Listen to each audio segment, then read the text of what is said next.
talk now to Marcel von Aulock, who is CEO of Tsogo Sun. Their full year results today. Good evening to you, Marcel.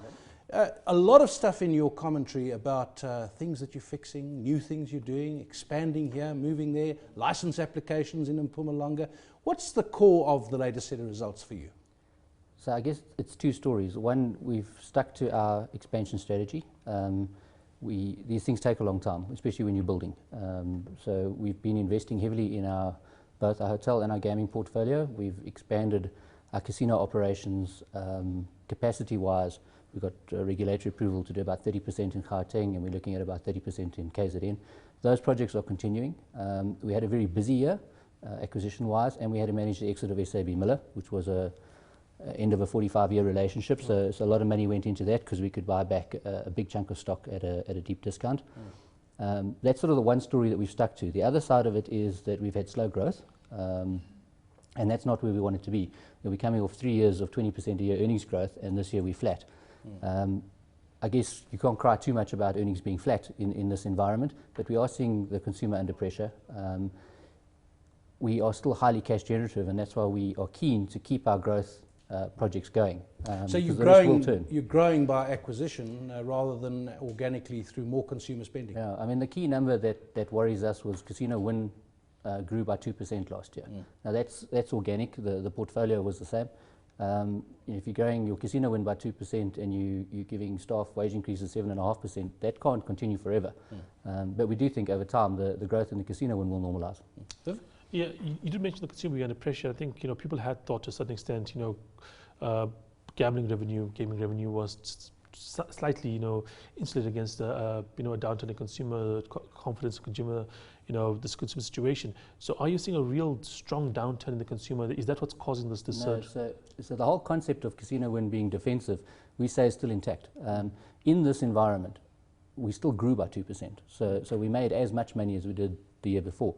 What you're not seeing is high levels of growth. And our view is that long term, you should grow by nominal GDP plus a bit. So you'll find you'll track the wealth of the consumer over time. One thing that impacts casinos particularly is sentiment. So when things are good and everyone feels happy, you get exponentially higher growth.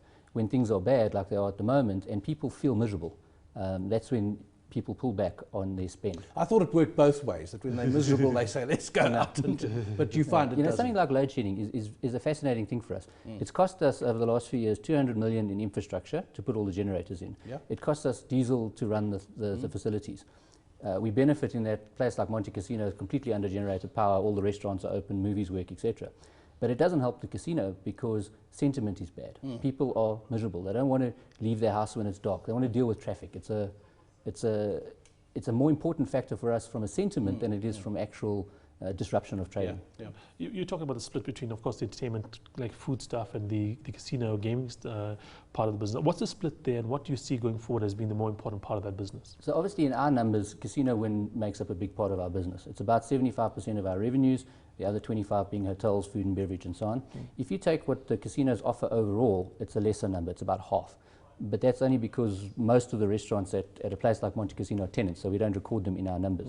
But the total level of spend is much higher than what you see from us on that entertainment world. And it stays important because casinos in South Africa are a very local market.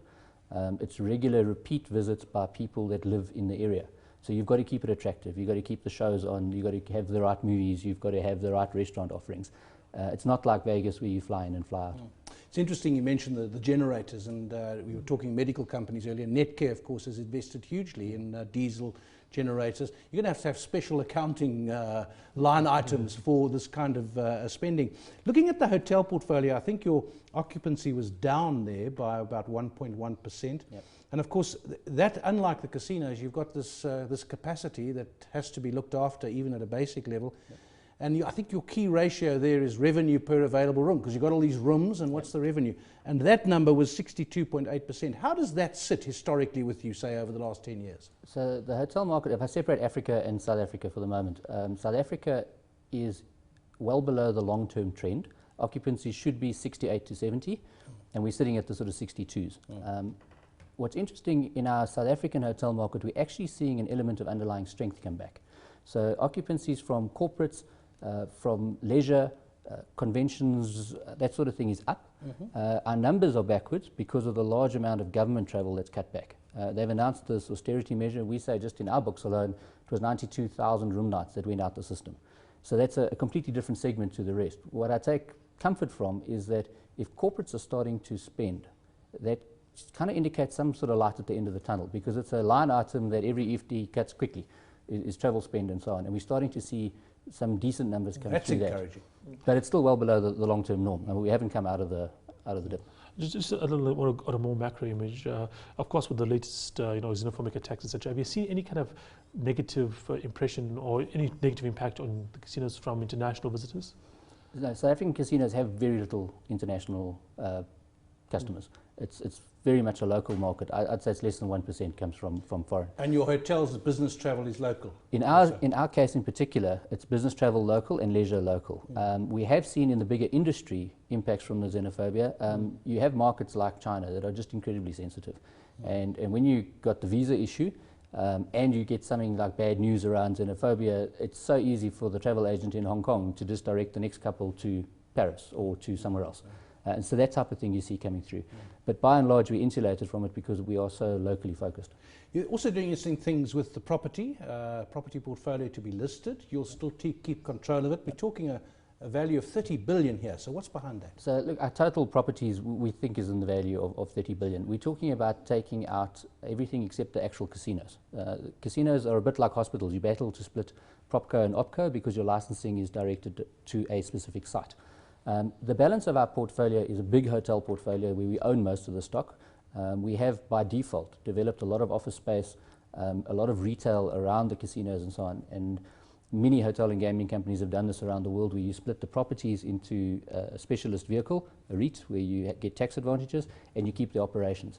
We're doing it, I guess, threefold. Firstly, there's a management focus change that happens. You get specialist real estate people in your property side, and you keep your hotel operations on hotel operations. We can access funding better, because if you put the properties in a specific vehicle, there's a whole different set of investors that give you different levels of gearing to it.